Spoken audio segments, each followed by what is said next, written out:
So, since we've been talking about villains, Batman and Joker, and other villains, what do you guys feel about villains? Like, how do they affect the story? How do they affect Batman's character? Obviously, for me, Joker is... I love that, you complete me type of relationship. Yeah. Yes. I love the way they play off each other with that kind of pseudo-romantic interest, and I love that part of that has to do with ethics. So Joker is always trying to get Batman to break his code, that code of like justice, not revenge, and trying to get himself killed and saying that would complete us, things like that.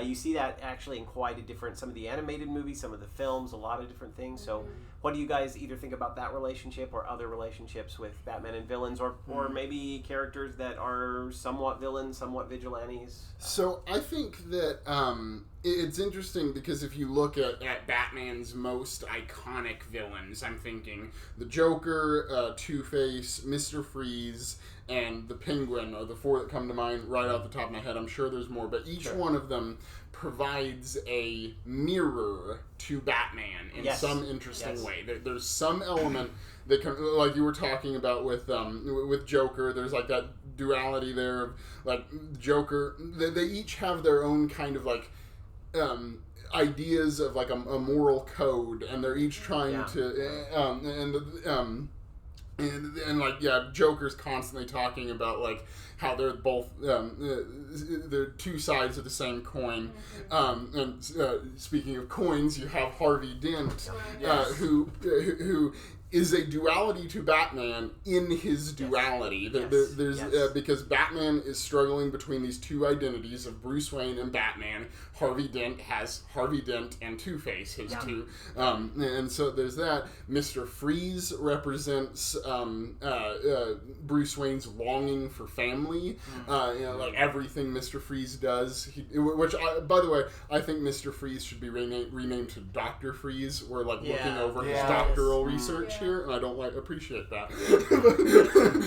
But Mr. Freeze, everything he does is for his family, and wanting to be reunited with his family. And then Bruce Wayne obviously has a lot of issues surrounding family and PTSD, and I'm sure there's like nothing that Bruce Wayne would love more than to have his family back. And then Penguin is like this rich businessman that is a counter to Bruce Wayne's business aspects. And then like in a lot of stories, Penguin's family was actually financially ruined by the Waynes. They were, and that like Oswald Cobblepot hates Bruce Wayne vehemently because the Waynes financially ruined the Cobblepots. Okay. Wow. I'm thinking of the villains, like Ra's al Ghul, training him, and he's so disappointed that he won't exact justice on Gotham City. Right. They were training him to do that. I mean, he was his mentor, and he's the good guy. You see him as that, and he just, talking about some men want to watch the world burn. He's sort of that type, but he wants a controlled burn. Right. Let's burn these people here. And so when you see Bruce step back from that, no, I'm not going to do that, and even, but he kind of does sort of go that way at the end of Batman Begins, when he could save Ra's al Ghul's life. He's like, I won't kill you, but I don't have to save you. So he still, technically, he does kill people. Yeah, he does. Because in some of the big battles that go on, I'm like, well, how many people died when that thing happened? Yeah, the train going. So it's you see that. And I kind of see like Ra's al Ghul or other like League of Assassins type characters as figures of like twisted mentorship. Right. Even like in the last movie, The Dark Knight Rises, the Bane shows up and Batman has to again deal with his past because these guys again. Right. They were wanting to exact this vengeance on the city. Then they wanted to finish Ra's al Ghul's work, but Batman's like, oh. Well, I think it's appropriate with the Batman being so much, literally a vigilante, a very vigilant character, but also that idea that if you have to be ever vigilant, then any one mistake, it comes back, it keeps coming back, it keeps running, and then it mixes with other mistakes, and it's like that idea of vigilance, almost like you cannot keep vigilance going on forever. Eventually it will destroy you. And he does get worn down, because I think it's the last movie where he has to wear the leg brace, and Alfred says, "I don't want to bury another one of the Wayne family." Another one of the Waynes, and he leaves. Yeah. Yeah, and he leaves, and then Batman's just a rock bottom. Yeah. And he realizes he's kind of gotten into villain territory because he drove even Alfred away. He drove Alfred away. And you were mentioning Alfred before as kind of keeping him, his moral compass, I think. Yeah, and then when Alfred's gone, it's like, who steps in? In that instance, it's Selena Kyle who ends up stepping in, which is ironic since she is the villain. You know, it's so interesting. In Hush, though, Selena and Kyle, they get together, and the reason they break up is because he doesn't want to kill, I want to say it's Riddler in that movie. He doesn't want to kill him. He's like, that, he gets killed, and he's like, that didn't have to happen. Yeah. And Selena and Kyle's like, you're insane. You're crazy. You're absolutely insane. And that's kind of like what comes between them is that difference in moral codes. Yeah.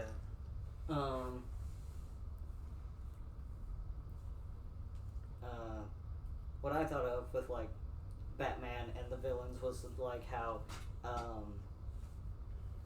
especially the Justice League Unlimited took the approach with some of his lesser known villains, like the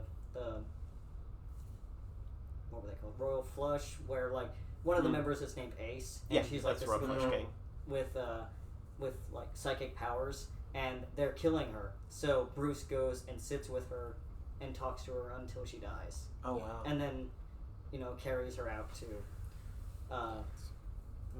all the people who were waiting there. But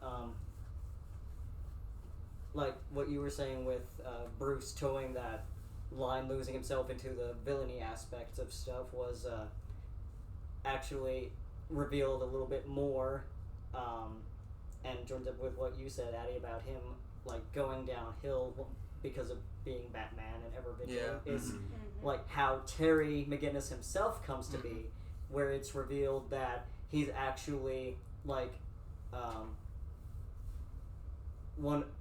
Bruce is actually his father, and he was implanted into his mother.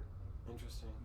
And Bruce helped orchestrate the death of Terry's father by the Neo Joker gang because he wanted to recreate what happened to his own parents happening to Terry, to make him become part of that, to help him on his way to becoming Batman, because Terry already wanted, even though Terry was already, curious about Wayne Manor and what Bruce Wayne was hiding. Oh, interesting. Oh, that's really dark. And I think, too, it's really interesting to see, kind of calling back to our discussion about, the progression and, the way that the Batman stories have changed.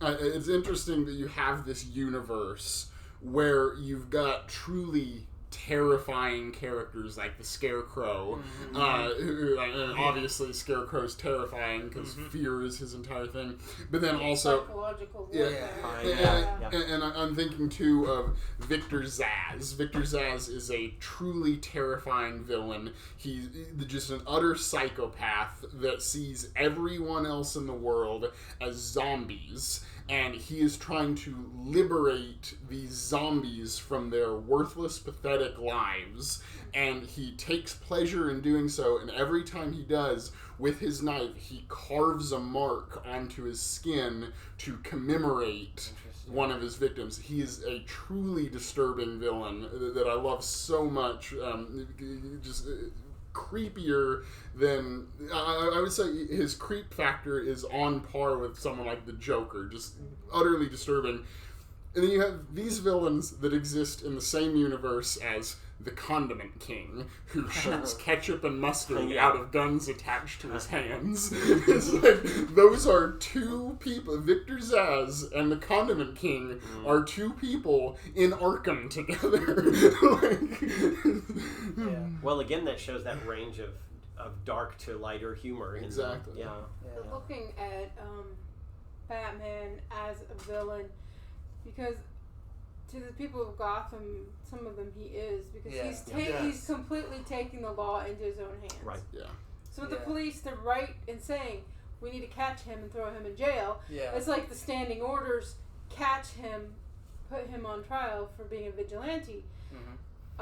It's interesting, since we started this project and we were going to have this discussion and watching all the films and stuff, we've had the protests going on. Yeah. Right in our world, we've seen people take actions that would be seen as being a vigilante. And it's not politics one side or the other. We've seen, the kid in Wisconsin come in and thinking he was helping guard the city. Right. And ended up shooting 3 people. Yeah. A 17-year-old, he had been raised with that from what we understand about him. And then we had the flip side at another protest where a Trump supporter was shot and killed. So it's like we're seeing kind of... Yeah.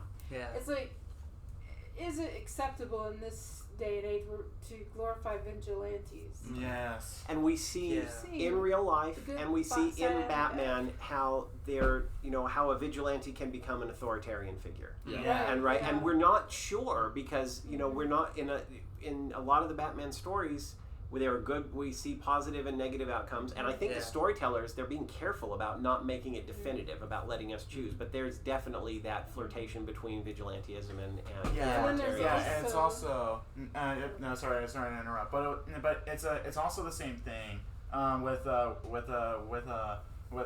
Charlottesville, like a few years ago, where you had this guy coming in from like Kentucky or Ohio or somewhere, and just drive down to Charlottesville for the Unite the Right rally and just try to obliterate the counter protesters in Charlotte, and it's just really and also with the current administration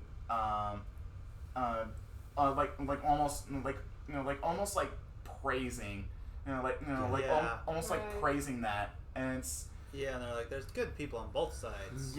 And it's like, and it's like there's is there like a fine line? It's like is there like a fine line between like killing people and becoming being a vigilante just because you want to see those people perish because they don't have the same beliefs as you do. Right. And there's also, when I was watching all these films again, it was almost like foretelling where we are with police brutality. Yes. The cops in Gotham, there's the really good ones, like Gordon. Yeah. Then there's the ones that are just straight up evil. They're in the pockets of the bad guys, working with the mob. And it's like, how do you clean that up? And we're being asked these questions now as a society. Yeah. And I kind of got goosebumps on my arms, like, oh my God, these movies were like foretelling this. Like, right. But it's been going on. Yeah.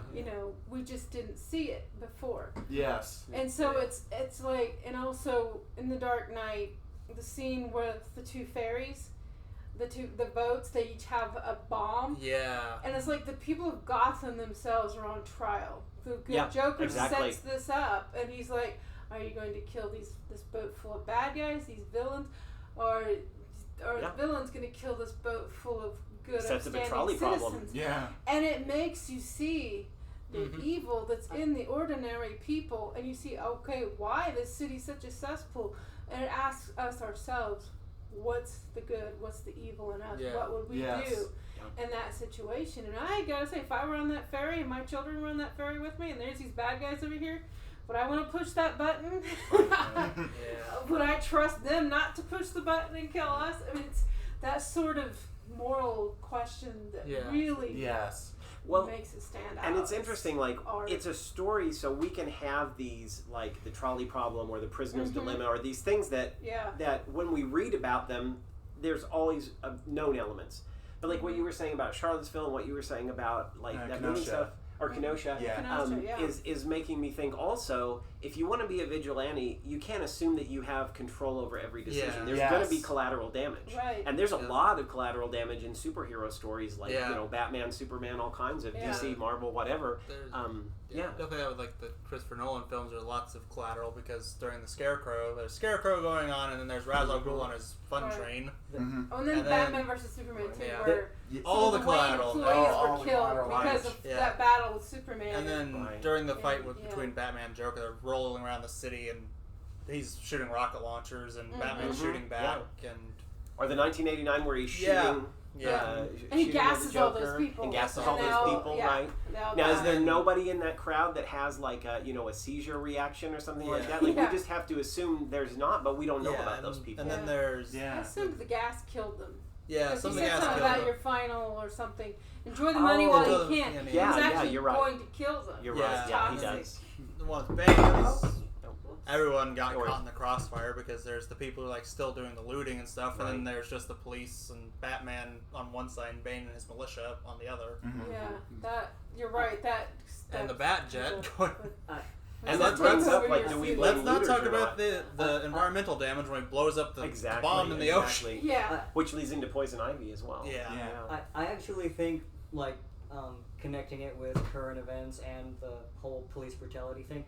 It's very interesting that the prisoner who stops the one guy from pressing the button on the prisoner ship is a black guy.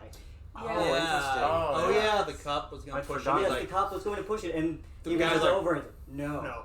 Yeah. And I also think, speaking of like the police and everything, I think Batman's relationship with the Gotham Police Department is another very interesting element. That's fascinating. Where, because early in Batman's career, he was very at odds with the Gotham Police Department. It was like he was constantly, they were as much of an enemy as like the organized crime families he was trying to take down. And then as time goes on, as Gordon starts raising the ranks of the police department, kind of as Commissioner pardons Batman's vigilanteism, and then Batman kind of becomes an extension of the Gotham Police Department. I think it's really interesting because it's like, can you be certain that the corruption that you were there to fight in the first place is gone just because there's a commissioner that you deem good? What I'm wondering about the whole relationship between Batman and the cops and Gordon is that how was Gordon, being a good cop, not fired or gotten in trouble somehow or killed by all those other corrupt cops? So he does in year one. He's kind of fighting other cops as well as he is. And they do show that in some of the animated series. He's having to like basically blow smoke to keep them off the attention of Batman because he's both got to be like, we have to catch Batman. But also, here, Batman, here's where this dude's hiding. Yeah. Which really shows the Gotham PD as a very morally ambiguous force. There are good people and bad people within it. There was an article about Batman, he was a hero before because he had all these cool toys the cops didn't have. He could be the force for good, but now it's like cops have tanks, they have planes, they have drones, they have all these toys now, so it's a different dynamic. Like, we don't need Batman anymore. It was the argument, and I'm like, don't kill one of my favorite characters here. Right. Maybe bringing up that question too. Well, and it makes you wonder how why things. He was exceptional. Right, and it makes you wonder how this amount of power invested in an individual changes when it's invested in a group. You see that in the Sons of Batman storylines as well. Yeah, one individual could say, "This is my moral code. This is what I follow," but a group. Not so and that's much. what's happening on the boat. One person is selected to represent the will of a group of people. Yeah. All right, we good on that section? Yep. We're good.